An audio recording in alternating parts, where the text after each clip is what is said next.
The Berenstain Bears and the Truth by Stan and Jan Berenstain. No matter how you hope, no matter how you try, you can't make truth out of a lie.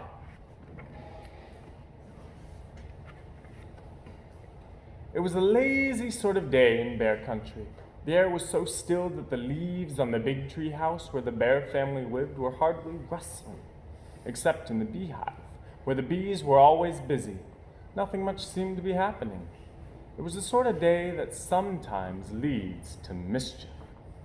Inside the treehouse, Brother and Sister Bear were sitting around, not doing anything in particular.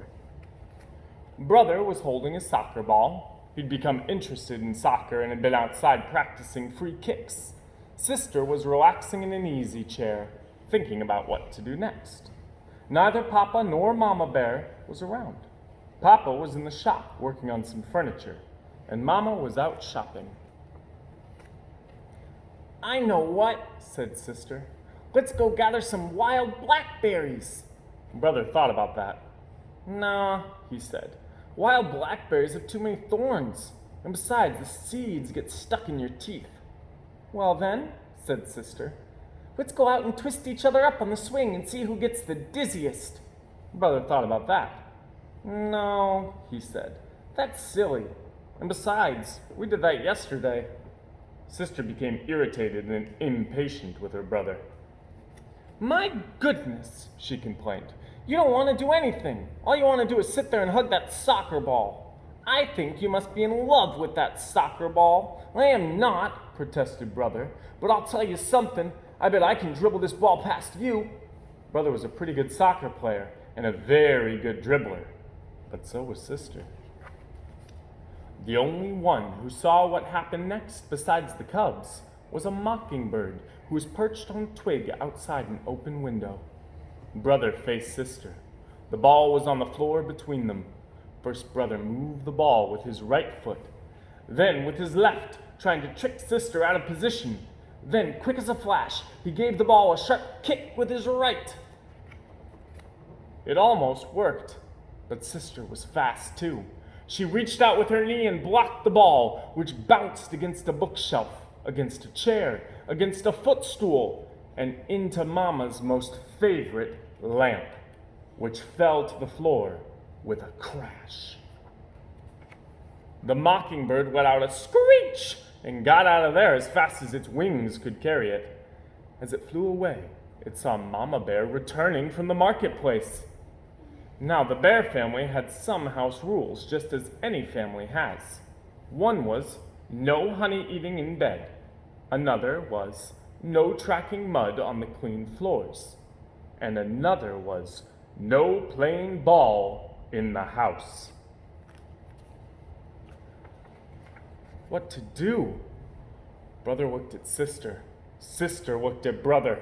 They both looked at the broken lamp, and they both listened in horror as Mama came up the front steps and into the house. All Brother had time to do before Mama came into the room was roll the ball behind Papa's chair. "My lamp," said Mama, "my best lamp." "What happened?" she asked, looking into her cub's eyes. "Tell me about it." The cubs looked into Mama's eyes, then at each other, and then they began to tell one of the biggest whoppers that had ever been told in bear country. "It was a bird," began Brother. "Yes," added Sister, "a big purple bird with yellow feet." "And green wing tips," added Brother. "And funny-looking red feathers sticking out of its head," said Sister, as a finishing touch. As most lies do, the purple bird whopper got bigger and bigger and bigger.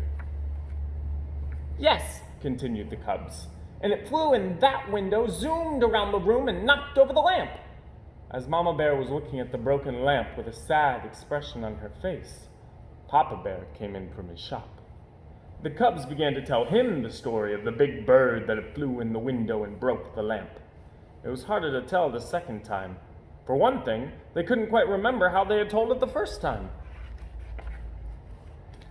"You've got me confused," said Papa. "Was it a purple bird with green wingtips and yellow feet, or a yellow bird with purple wingtips and green feet?" or was it a white bird with black spots, like that soccer ball behind my easy chair? But the thing that really made it hard the second time was how very sad Mama looked as she picked up the pieces of the broken lamp. Mama, we're really sorry about the lamp, said Brother. Oh, yes, said Sister, picking up the last piece and putting it in the dustpan. Oh, said Mama, I'm not worried about the lamp.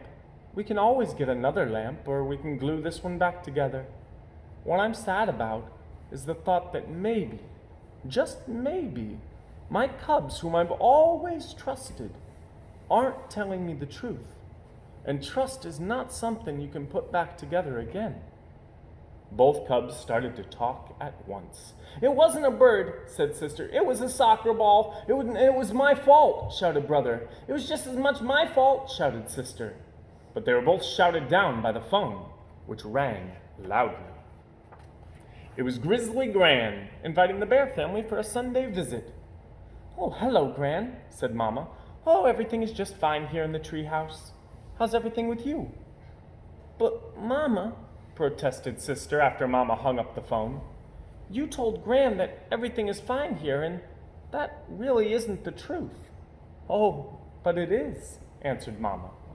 We've got 2 fine cubs who just learned a very important lesson about telling the truth. And what could be finer than that? Now, let's help Papa glue the lamp back together. Nobody really expects cubs to be perfect. And from time to time, Brother and Sister Bear forgot the rules. Brother ate honey in bed a couple times. One time, Sister tracked a little mud on the clean floor.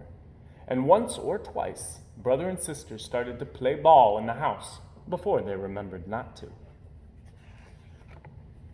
But they never, ever again told a whopper, because trust is one thing you can't put back together again once it's broken. The end.